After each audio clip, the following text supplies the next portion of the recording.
Hi guys, how are you? Hello, I'm fine, thank you. Hello, great. Happy to be Good. here. Happy to hear you guys. Yeah, nice to see you here. First, Peter, let me ask you a question. Could you tell us in a few words what your talk would be about? My talk is about cloud-native serverless access control application, and it's mainly about some research project that we did during the last almost a year, where we develop an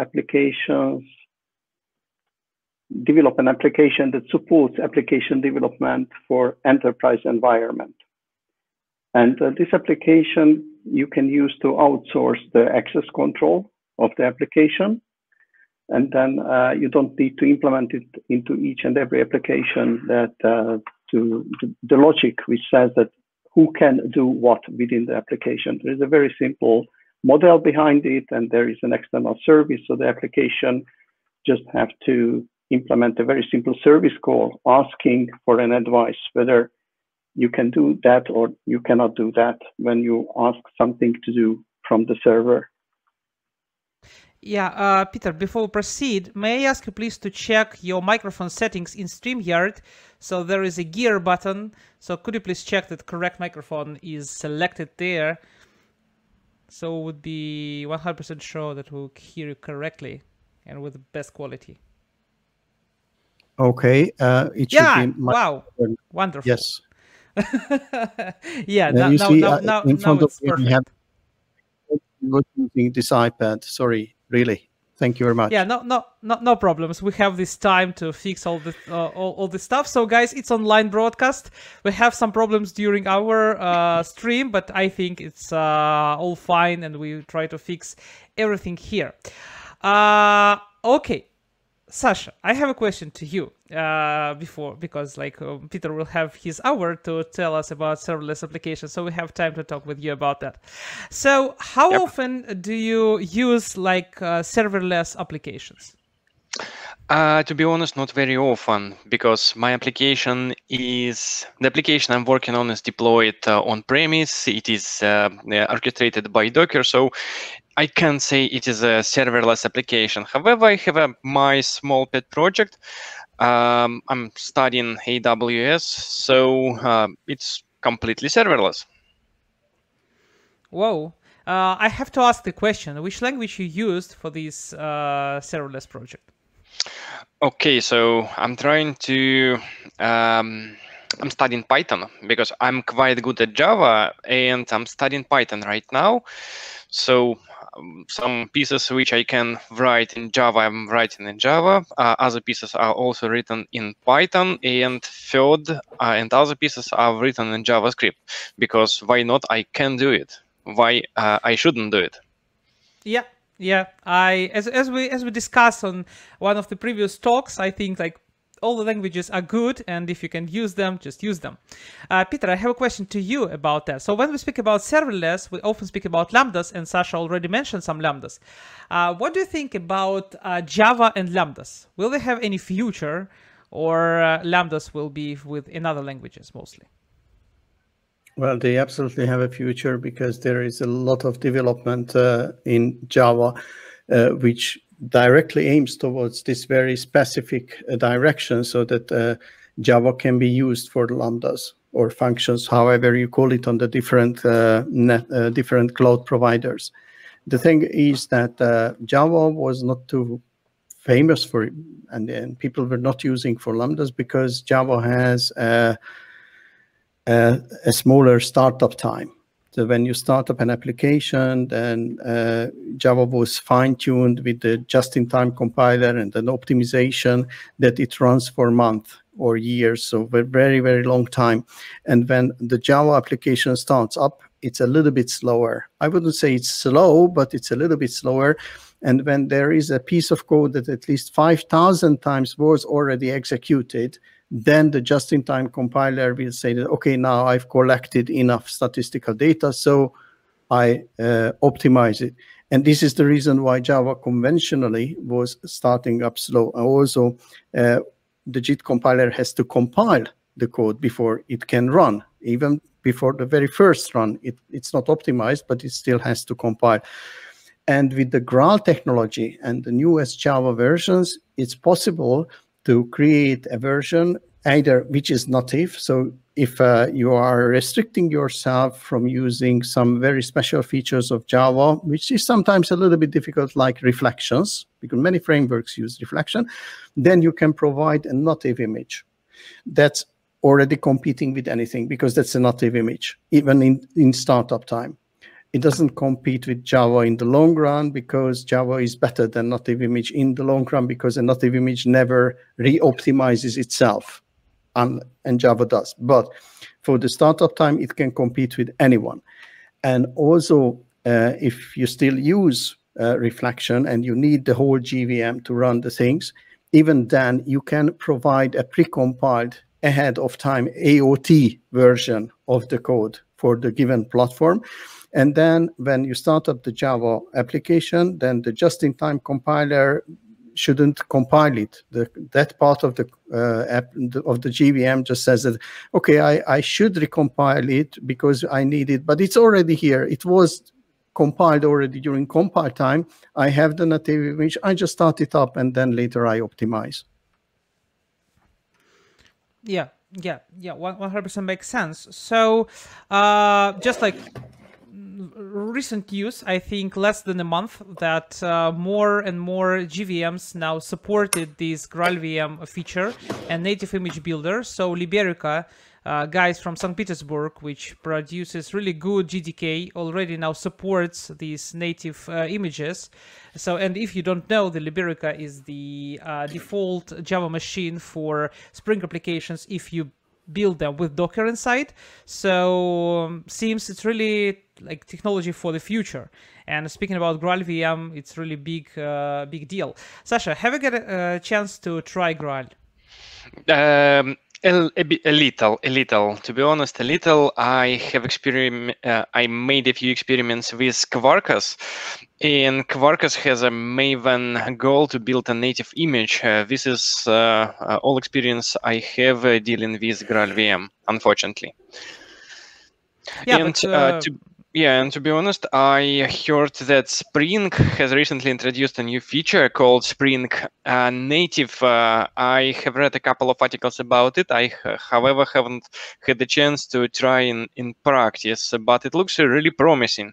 On the other hand, it requires a lot of meta information to build Spring application into the native image. It looks a bit overloaded, to be honest.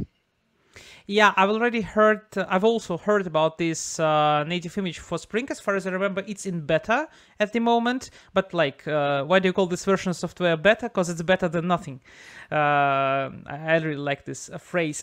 So yeah, but for me it looks really strange, because I always thought that Spring used a lot of meta information, like in reflection stuff.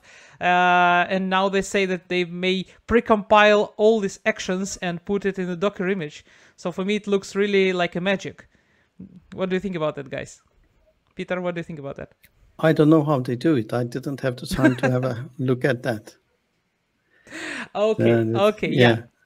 It's some magic from the guys from Pivotal. Now they are VMware, so I think they use magic outside of Hogwarts. I think it's something like that. Well, sorry for jumping in. Well, Spring Framework is a very cozy and very smart thing.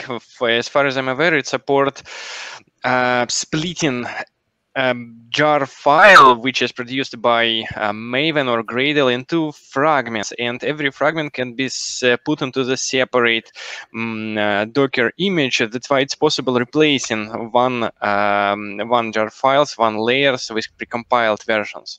So maybe it is not a significant magic. They just built their own Docker images with a few precompiled jar files at the bottom of them. Yeah, probably it's something like that. Anyway, it sounds really promising that Java would be able to use in lambdas and stuff like that, where startup time and memory consumption is really important. So really promising. I would keep my fingers crossed for that. So really hope that it would happen, and it would be some new round of Java Spring relationships. Okay, so before we jump to the talk, I want to remind that we have a Telegram chat. Link is already in YouTube chat channel.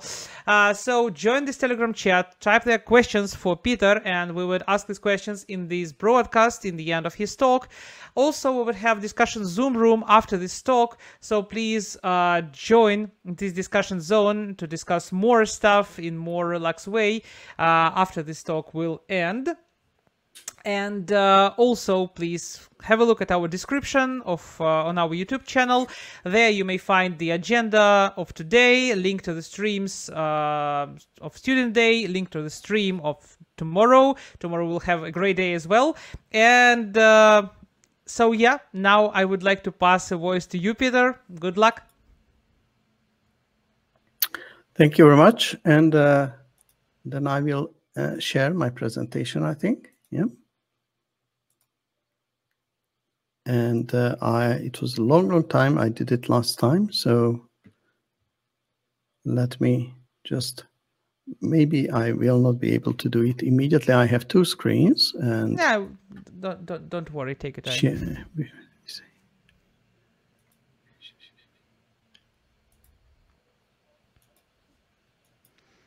Yeah, while we're waiting, guys, so now you may you should be able to see my yeah presentation. Yeah, we're able. I will just finish my phrase. Sorry. So, guys, Yeah, while go we're ahead. waiting and through the talk, please share your opinion regarding our conference and what do you think in YouTube chat. So we're reading all these messages. So don't be afraid. Impress yourself. And also we have here, like in the bottom, so here we have my Twitter account, and below the guys we have our hashtag JavaZDay. So post something to Twitter, to Instagram or Facebook about our event. We would really appreciate that. That's it. Pass the voice to you, Peter. Good luck. Thank you very much. So hello, everybody. My name is Peter Verhas, and this is a presentation about a product that we are developing in EPAM. It's a centralized access control management that can be used in a cloud environment for applications that use microservices architecture. I could collect many buzzwords like cloud native, serverless, microservices, and so on, and they would actually fit. But in this case, cloud native is not only a buzzword. It's an application and an architecture. Let's see that. But before I start, let me say a few words about who I am. I work for EPAM as a senior Java developer, architect, mentor. I am speaking at conferences like this. And when it's not pandemic, then you can meet me face-to-face in some conferences or inside EPAM conferences. I write articles on my blog. I have a few published books. These days, I lead a research education program inside EPAM Switzerland. In this talk, I will talk about what we work on. So first of all, I will talk about what the services are that we develop. After that, I will talk about what the demanding need is that makes it necessary to develop such services. I will also talk about the architecture. And finally, I will say a few words about the roadmap and the vision. So let's have a look at what is CNS-AC, which stands for Cloud Native Serverless Access Control. We also call it Advocada because it's a little bit friendlier name than just saying CNS-AC. Advocada is an access control management service. It helps develop applications that let the users to do only those things that they are allowed to do. It is a centralized service, which seems to be a little bit old-fashioned when everything is distributed. However, in the case of access control, it may be beneficial if there is only a single source of truth in an enterprise that tells who can do what. It is easier to maintain, there is less room for human error, and because of these, it is more secure. Advocada implements the access control as a service. The application using the service does not need to care about the access control too much. It should care a little bit, because you cannot eliminate all aspects of access control from an application, but not too much. Especially, it does not need to implement the logic of the access control, and it does not need to care about who can do what. Advocada will do that for the application. This functionality is called authorization. Authorize the users to do the actions that they need to perform their job. The word authentication is very similar, and honestly, not without reason. If you do not have proper authentication, in other words, if you cannot be sure that the user's identity really is who they claim to be, then authorization makes no sense. In spite of that, Advocada does not implement authentication. It only uses that. There are well-established production quality authentication services an enterprise can rely on.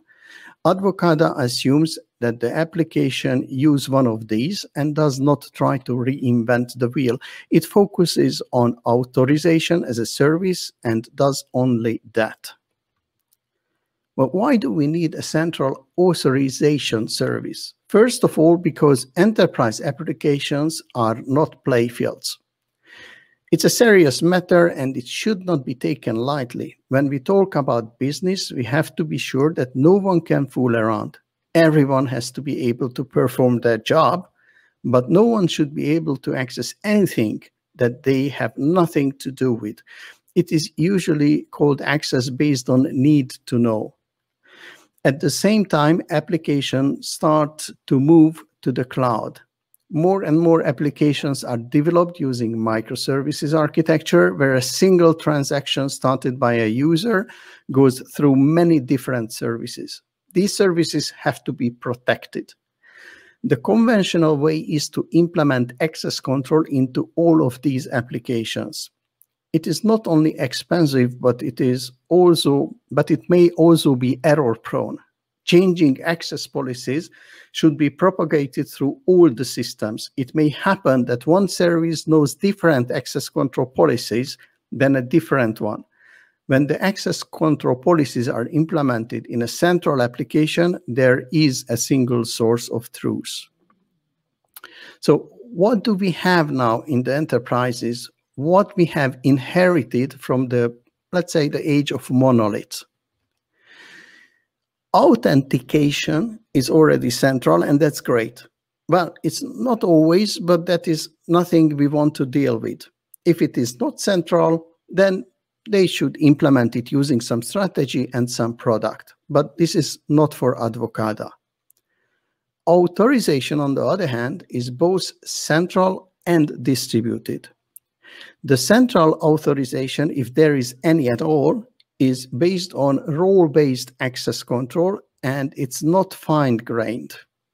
It gives certain people certain roles on the company level, and you can have certain rights to certain application. The rights, what you can do is application level. So if you are a developer, you are eligible to access the development tools. If you are working in legal, you can work with the contract database. If you are a technical interviewer, you can create interviews and so on. Finer grade access control, which could manage, for example, which developer can commit into which directory or who is eligible to approve a specific contract, is hardwired into the application.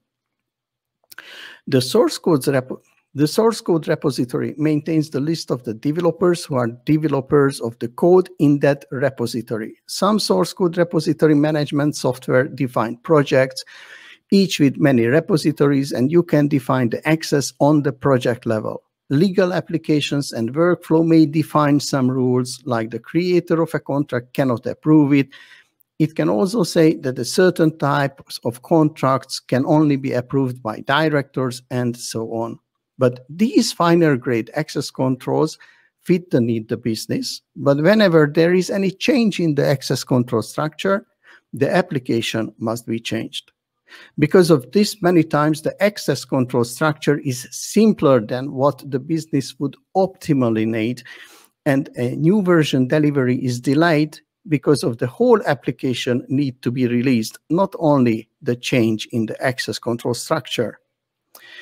At first, these drawbacks may not seem to be painful, but as the company grows, the work procedures become more and more complex, the pain increases along with the costs.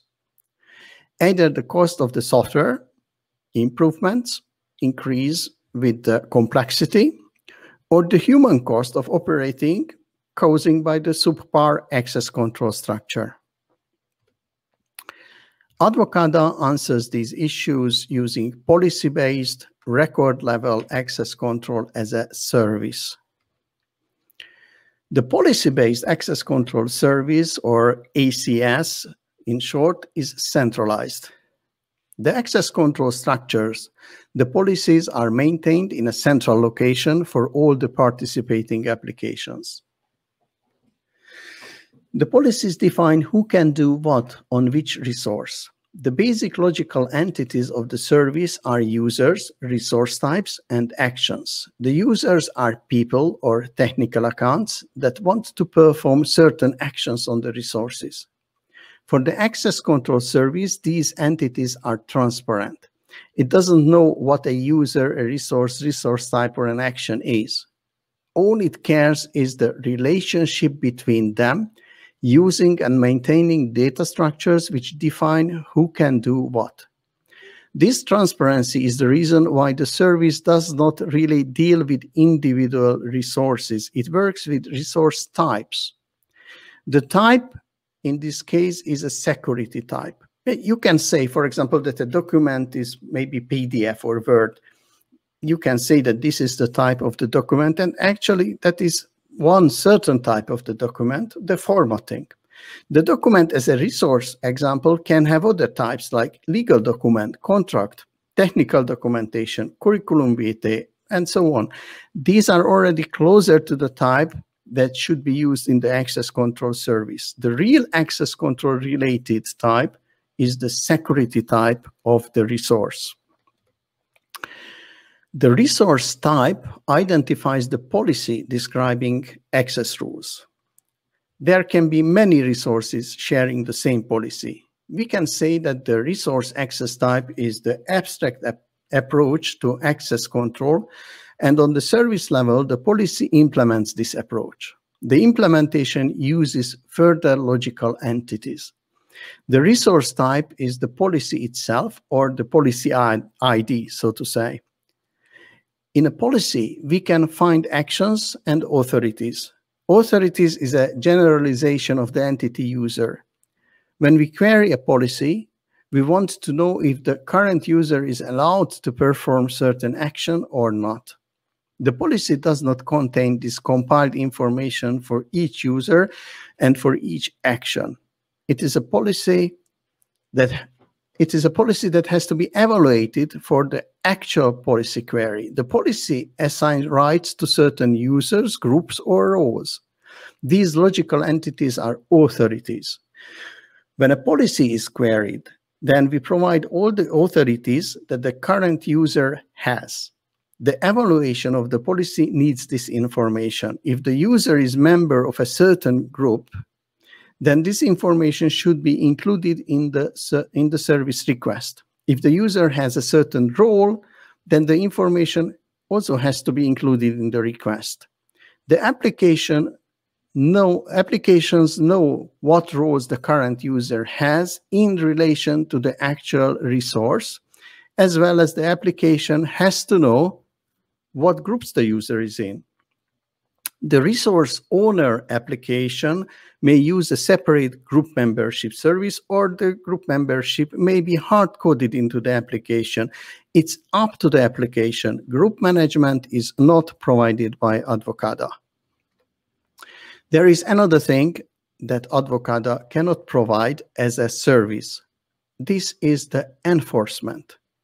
The service providing a REST interface has no means to enforce access control. If the application does not ask for advice, or if it asks for advice but then just ignores it, then the advocate cannot do anything. The whole access control, therefore, is separated into two modules. One is implemented as a service, the advocate. The other one is the guard. The guard is part of the application code. It should be very simple, but being inside the application realm, it can enforce proper access. You may ask, what is the advantage? We have a service, but we still have to implement the guard inside the application itself. Why not implement the whole access control into the application then? The answer is simple. The guard is only part of the access control. The complex part of the application, the rule evaluation, the logic, is the advocate. Only the attribute collection and the simple enforcement part remains in the application. The guard is stupid and simple. The advocate is complex but powerless. Together, the total cost of ownership for all the applications that use the advocate is lower than developing the full access control logic into each and every application. On the following slides, I will talk about the architecture and how the different elements are connected to each other. So far, we talked about the policy as an abstract something that controls the access. More concretely, we should imagine the policy as a data structure. For example, a policy can say that the user, Verhas, that's me, can hold any resource that is controlled by the policy storage _room _door. This would be a very simple policy, though. It would make me the single person who can hold that door. A more complex policy contains a set of structures. These elementary structures are called access control elements. Each access control element contains an authority, a flag, and a set of actions. An access control element may be permissive or prohibitive. The flag signals that. When an access control list, which is a set of access control elements, is evaluated, an access control element is relevant if the authority of it is listed in the access control advice request. All relevant access control elements are merged together, creating the union of the actions. Finally, a user will have the right to perform a certain action, like holding the door, if there is at least one relevant access control element that permits this action, and there is no relevant access control element that prohibits the same action. Let's see an example. In this specific example, a user named Mitch McDear wants to access a resource. The document security type is secret document. Mitch is also an administrator in the company, so he is a member of the admin group. He is the owner of the specific document he wants to access, and at the same time, he is the reviewer. When trying to access the document, the guard collects all these information pieces and includes the admin, owner, and reviewer authority names in the request. Mitch wants to perform a transaction with the secret document that needs copy, hide, and read rights. The policy named secret document contains 6 access control elements. 1 for the CEO, 1 for the admin, 1 for the owner, 1 specifically for every tolar, and 2 for the reviewer role. Since Mitch is not CEO, not in the group named CEO, and does not have any role named CEO, the first access control element is not relevant and is not taken into account. The authorities admin and owner are listed, so the next 2 ACEs are relevant. Mitch is also not Avery, thus Avery's rights are also not relevant. Finally, Mitch is also a reviewer. This will make 2 more access control elements relevant. One will prohibit Mitch to modify the document. The other one will permit copy. After the calculation, Mitch will have read, hide, shred, copy, and explode rights, whatever explode means. He will not have modify rights, although it would make sense because he is the owner of the document but he lost this right because he is also the reviewer. Since the request limited the list of rights to read, hide, and copy, the response will include only these rights, and Mitch will be able to read, then copy the secret documents, and then hide it, as in the film, on a boat. The business application user interface connects to the application as usual. And the first interface it accesses is the guard. The guard collects all the information needed to create an advice request, and then it sends the request to the advocate to get the advice. Based on this, the guard refuses to serve the client or forwards the request to the business layer, and then the response is ready. It forwards that to the UI. The guard is not a service. It can be, but it's not necessarily a service. It can be a class, a package in a Java application, a servlet filter, or a Python module in a Python application, which performs these tasks. It can also be some special HTTP proxy or something else that is a component that can communicate with the user interface, the advocate, and the business application. The access control request contains the authorities, including the roles that the user has related to the specific resource, the group membership, and the user ID. Roles are not necessarily enterprise-wide roles like legal or HR. If a document, which is a resource with controlled access, has a field that names the owner and it's Mitch McDeer, and the current user is Mitch McDeer, then the guard application logic will add the role owner to the set of authorities. If the user is member of the admin group based on some group management service, then the authority admin will also be included in the request. The response is calculated and it will contain all the permitted actions.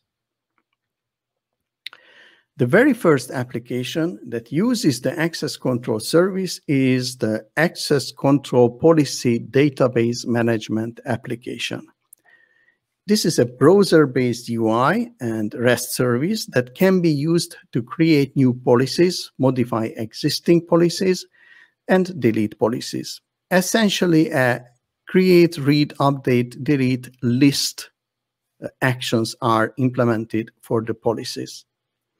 Of course, it is not permitted to just anybody to do anything with the access control database. Every policy as a resource has a reference to a meta policy that controls the access to that policy itself. The application works and the access control list-based implementation is powerful and usable. On the following slides, I will talk about the project structure, how we develop these services. As we said in the previous slide, the proof of the pudding is eating it. The architecture and the idea is nice and beautiful, but it is worth nothing without implementation. We needed to develop it. This is a basic architectural building block, not something that creates immediate and direct client value. It does create client value, but not directly. It is more like a research project. Many open source projects are research projects. They are great for the development tools. The developers like the new toys.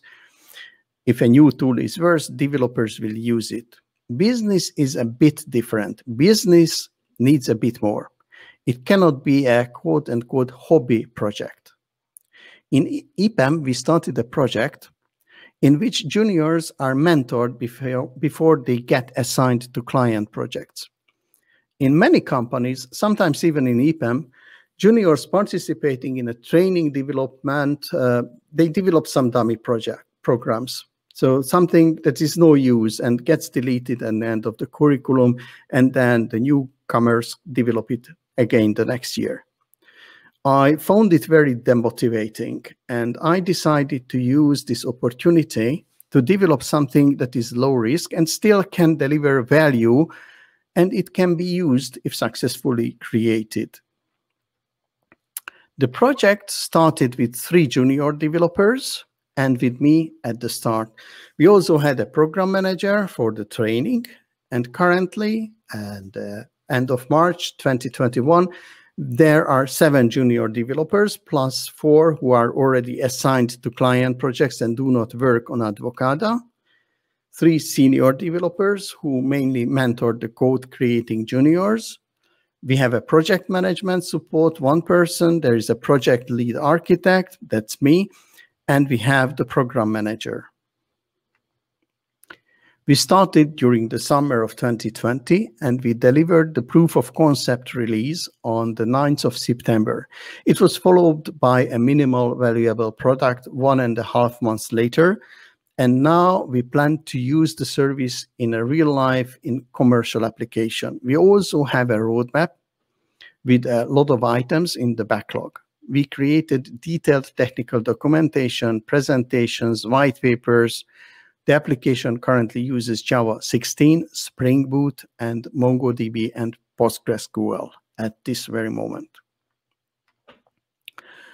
The proof of concept had a minimal UI, the Advocate, the guard developed in the policy management application, and hardwired group and row management.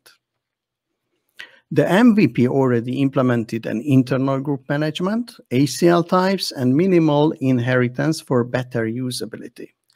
But note, however, that the group management is part of the policy management application, and it is not a service to be used by other applications, although it can be used because it's a full functioning group management service.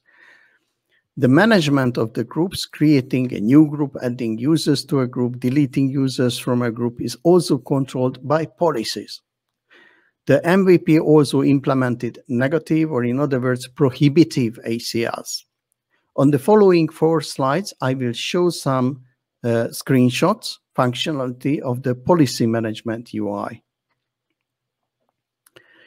This screen shows the access control listing. The technical documentation of the policies are access control lists. On the left side, there is a menu to the list of the ACLs. This is where we are right now, the ACL types and the users and groups. I would like to emphasize again that user and group management is not part of Advocada service. It serves only the management application, the same way as some similar service should serve any other application. In the list, you can see the ID of the ACL, the type of the ACL, and the meta ACL, which is the security type of the ACL. And it controls who can do what with the ACL itself. If you have the right to add an ACL, then the plus sign appears under the table. The list is paginated, and there is a search functionality. This screen shows the ACL types list. The screen structure is the same as for any list in the application. The list contains the ID of the ACL type, the base ACL of the type, and the ACL that controls the access to the type. The access control elements from the base ACL are automatically inherited by every ACL that has this type. It is usually empty. Advocada does not support general ACL inheritance, so when you want to specify a new ACL, then you have to list all the authorities and the actions. The reason for that is usability. ACL structures are complex in everyday practice where they are implemented. The inheritance makes them 1 level more complex. Many times it's already difficult to discover why someone has or doesn't have access to perform a certain action. Making the structure more complex, introducing inheritance can make it unmanageable. The base ACL is a very limited version of inheritance, and it serves the purpose to provide general access rules. For example, there are document resources of different types. Some of these document types may need approval, but it should never ever happen that the document is approved by its owner. In that case, the base ACL may contain a prohibitive access control element that says owner is not allowed to approve. This is inherited by all document ACLs, and it's effective even when it's not specified in the individual document type access control list. This screen shows the creation and the editing process of an access control list. When adding a new access control element to the ACL, the user must select an authority. This step is shown on the screen. The editing process provides a drop-down list providing possible values. In this case, the authority can be quote-unquote any, that is a user, a role, or a group. Since the administration of these is not under the realm of the ACL management, there can be any user, role, or group name that the management system does not even know. For this reason, the drop-down box is only a convenience, and the user can just type in any ID. On this screen, we can see the next step after the selection of the authority. As opposed to the list of the authorities, the list of the actions is definite. The possible actions are defined in the ACL type. This will prevent the creation of an ACL that contains a meaningless action. An ACL without ACL type could, for example, give a permission to someone to service a secret document, but the action service is meaningless in case of a secret document. This may not really be a big problem, though. Who cares if someone gets the right that they cannot physically perform? On the other side, however, an editing mistake may lead to a permission to open a door instead of open. We do not care that someone has the right opener, since it doesn't mean anything. However, the missing open right coming from the spelling error may be painful. It may lead to a lot of configuration, debugging, to realize that someone cannot open a secret document or a door. ACL types solve this problem, and at the same time, it's easier to select an action from a limited drop-down than from a list that contains all the possible actions for the same resource that may be in the management database. So let's have a look at some similar products. And I mentioned one product, KeyCloak. KeyCloak is an open source solution for authentication and authorization. It can connect to different identity and authentication providers, and it implements different authorization services. The application is complex, well-documented, and can be used when the need for authorization is sufficiently implemented using role-based access control, attributes-based access control for a limited set of attributes. Then this software is a perfect solution. When we see the niche for Advocada is when we have to manage resource instance-specific attributes like owner, reviewer, and similar roles. In that case, Advocada is the better choice for its simpler access control model. It is easier to comprehend, and the user interface to manage the different policies can be handled by non- or semi-technical personnel, similarly as file access control can be handled by the individuals on a Windows NT.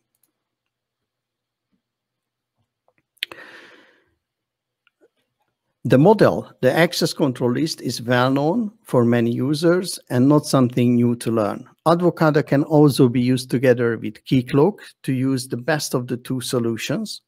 And this integration is on the roadmap and it has high priority. As a matter of fact, we are currently working on this integration. So roadmap and vision for the future.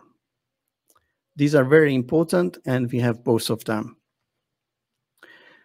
A product is only new when it started a single moment in time.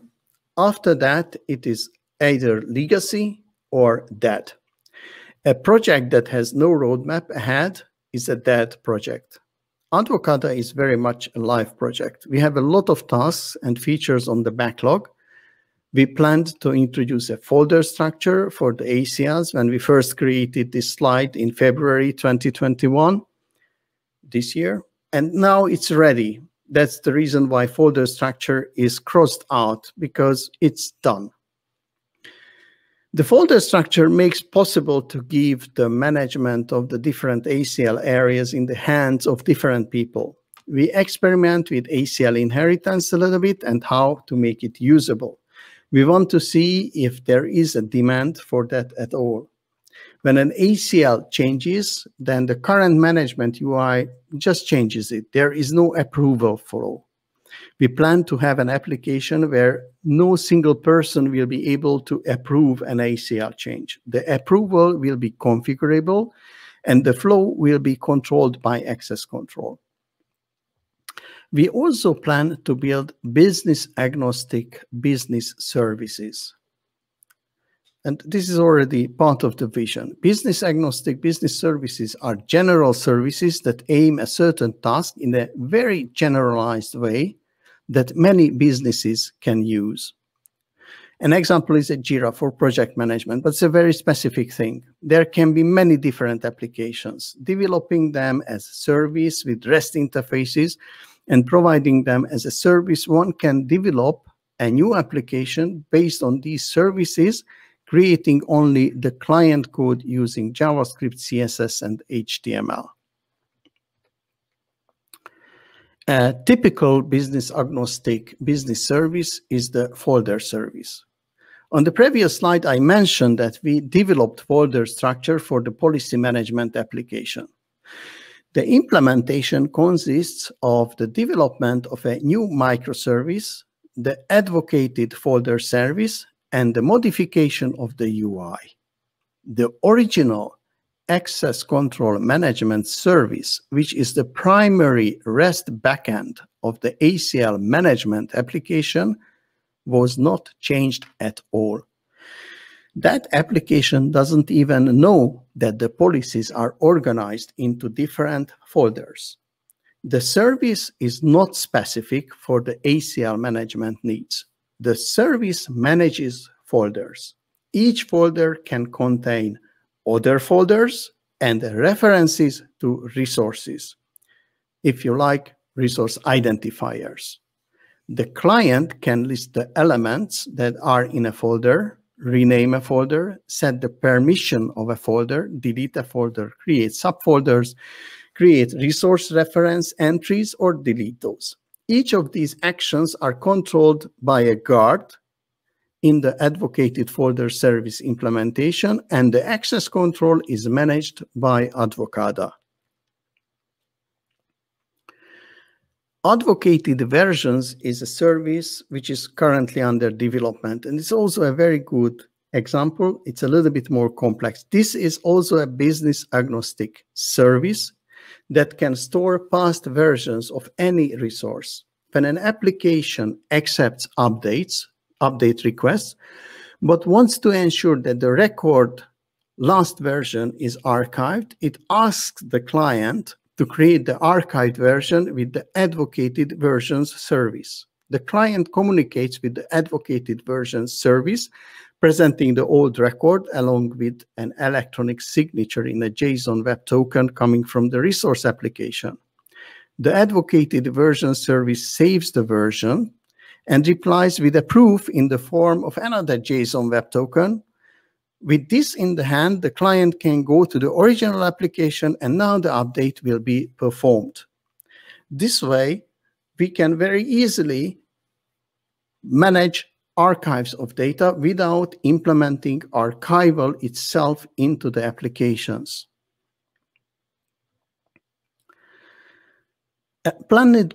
Other planned business-agnostic business service is the advocated forms service. The service implements form handling, but the form as an entity is not a business-specific one. It contains data, arbitrary data. It has a type which specifies the schema for the data and the security type. The access is controlled by the guard and the advocate, and it provides read, write, delete, create access. There can be other modification types later. Now, this is a planned service. We have not created a single line of code it yet. Should the advocated form service care about the folder structure? This is the beauty of the business agnostic business services architecture. If we already have an advocated folder service, then we do not need to implement it again. The UI should implement the use and the presentation of the forms data. Should the service implement versions and keeping history of the past versions of the forms? No, there is a service for that. The client can use and save the versions.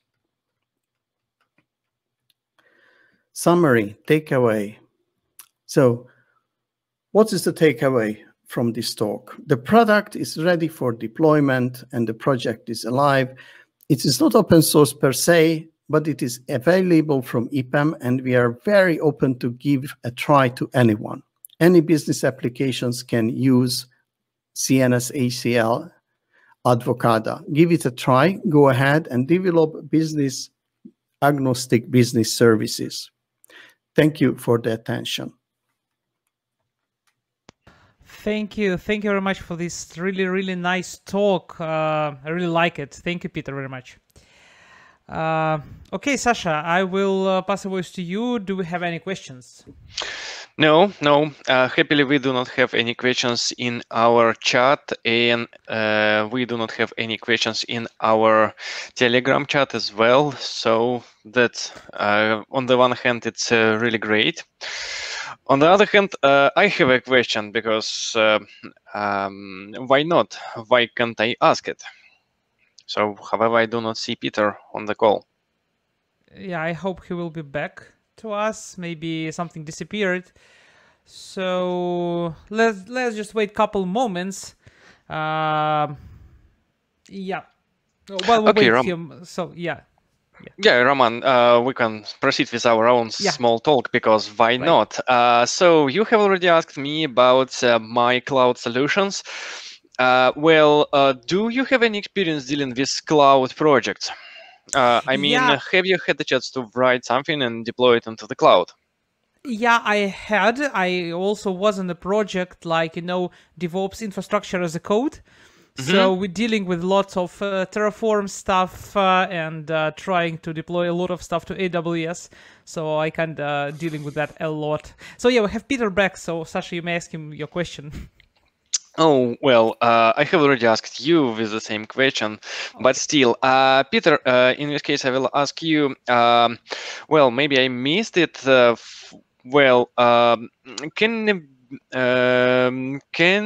Is it possible to integrate this solution with existing OpenID providers? Like, for example, we have a federated ID providers like Google or Facebook or something like this, and use Advocada as an intermediate service to restrict or permit some operations inside our own application. Yeah, you need some authentication.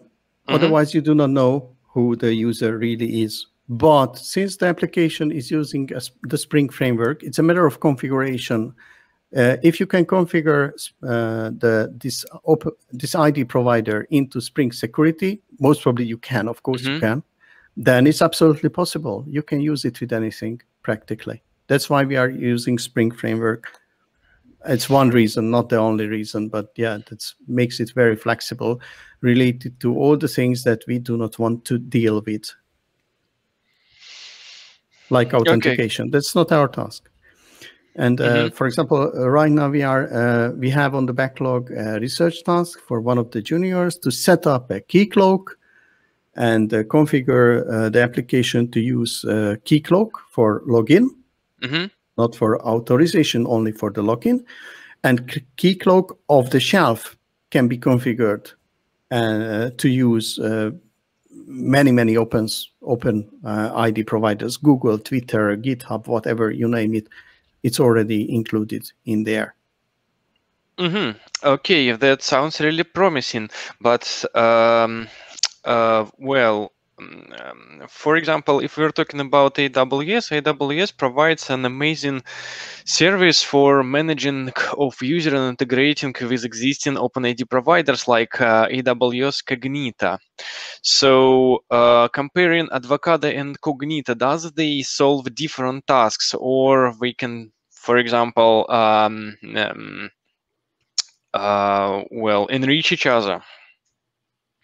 I think I'm not really familiar with the details of the service you mentioned, but I was looking at, of course, we were doing some research and we were looking at KeyCloak and we were looking at the different AIM providers of the different clouds. And what we see is that the AIM providers in the different cloud services are mainly to provide a high-level control and not a fine-grained control, that who can access this application, who can access that application, but not that maybe you can configure it that who can access a certain function within an application, but not who can access this function and this type of transaction for this specific resource. And Yeah, when that's you need great. these very fine-grained things, I also understand I was not very much emphasizing it because of the limited time, but the more fine-grained access control you have, the more resources will consumed by the access control itself. Because if you are using Advocada, then the guard itself, before serving anything, has to access the database, usually, to collect the roles, to collect the groups, to read what policy ID is controlling that object. Then it has to talk to the Advocada itself. And based on that, it just did nothing so far. No business transaction, and it was already reading the database. And then if the transaction can be performed, then it passes on the control. And then the other layer, it's maybe a Java call, not a separate REST layer or networking, just within the same jar, within one process. Then it does the business transaction itself. Probably the record or the data will already be in the cache because you are reading it, but still everything starts from fresh, accessing the resource essentially twice. If you do not need to access the actual resource because it's a role-based, you are legal, then you can do this. Then it's much faster. And that's the reason why we are investigating how you can integrate, for example, with KeyCloak, because some applications do not need that. Some application for certain functions can say that if you are legal, you can do that with whatever resource, but not this function. This function, you need to look at the resource as well. So do we go to KeyCloak? Do we go ask Advocada, or we just have one interface and we line up one behind the other and one decides if the other can serve it or not? We are examining whether we can be a plugin into KeyCloak or we can proxy to KeyCloak through Advocada. We are examining all these possible setups. Yeah, great. From my perspective, it looks like a very promising and flexible solution that can cover a lot of business, a lot of use cases for different applications. Yeah. Yeah, I have a question, like small one. So, if any of our any from our audience would like to know more about Advocada, where can they go? May they like come to you anywhere? Yeah, they can come to me at EPAM. They can write me an email, and I will be happy to involve the appropriate people who are really officially responsible for communicating with external people. I mean, in the sense that I'm not myself eligible to give out the source code, just come on, use it. It's not open source, honestly. Within EPAM, it's open source. Anyone can try it. I'm happy to give within EPAM anyone access to the repository where we are working on it. Outside EPAM, we can make a deal very easily. I mean, in the sense, it's a research thing, so you can get access to that. We just need an account manager or somebody who approves it. Okay, great. Thank you very much for your answer. So since we don't have any more questions, I want to thank you very much for this really great talk. Thank you for participating in our conference. It was really honored to have you here. And Sasha, thank you very much for moderation. Oh, yeah, we had one more question, so I think we may ask it to the broadcast in YouTube chat. Yeah, great. Well, the question sounds like the following. What is the benefit of using serverless in fintech? Could you please share your use cases? Well, I don't think it's specific to fintech. That's the reason why it's business agnostic. So there are many applications which can be developed based on business agnostic business services and absolutely serverless. And there are some applications you cannot. And usually when you develop something based on some general service, then it's usually a little bit less performant. But in many cases, it's not that important. For example, if you have something like a task management system like Jira, or a form management where you are passing around documents or anything like that, then you have a limited set of users, like not a very big company like 60,000 employees worldwide, then you can manage it these days with general services. And then if you need another new application, you just develop the HTML, React, Angular, whatever, just the client, nothing else. If you have the access control service and all the things like that. In fintech, sometimes your application should be very performance, especially if it's a high performance trading, for example. You cannot do that in that way. Then you must really fine tune your application. But also, if you need very much performance, and let's a little bit get ourselves distanced from the business agnostic business services, which is a kind of new concept. And let's talk about just serverless, so like Lambda or anything like that. Then if you think about performance and your application can be scaled, then your application can scale up when the load becomes very huge all of a sudden. And that's what you can really only do if you are using a cloud. Because otherwise, you have to scale up statically, and you have to have your own hardware if it's not cloud, or you have to allocate by a provider or your hardware if you don't host it yourself, which you need for the highest load. But that's very expensive. If that's the safest way, by the way, because then you are in-house and you have it in your hand, and you can really trust the computer that you can lift and run away with. But that's not what we are really talking about when we are talking about cloud. Security and trustworthiness versus using some cloud and saving up on the money we spend on the hardware and on the infrastructure. With the cloud, most of the applications want to save on the infrastructure and the environment. Okay, thank you very much for the answer. I think saying that, we may say again, thank you very much for this presentation. I really like it again. And now we have discussion Zoom room open. So guys, please follow there. I hope you will have some audience there, and you will have some more discussion of serverless there. Again, Peter, thank you very much for your amazing talk. And Sasha, thank you very much for moderation. Thank you. You are welcome, and thank you very much for the nice words.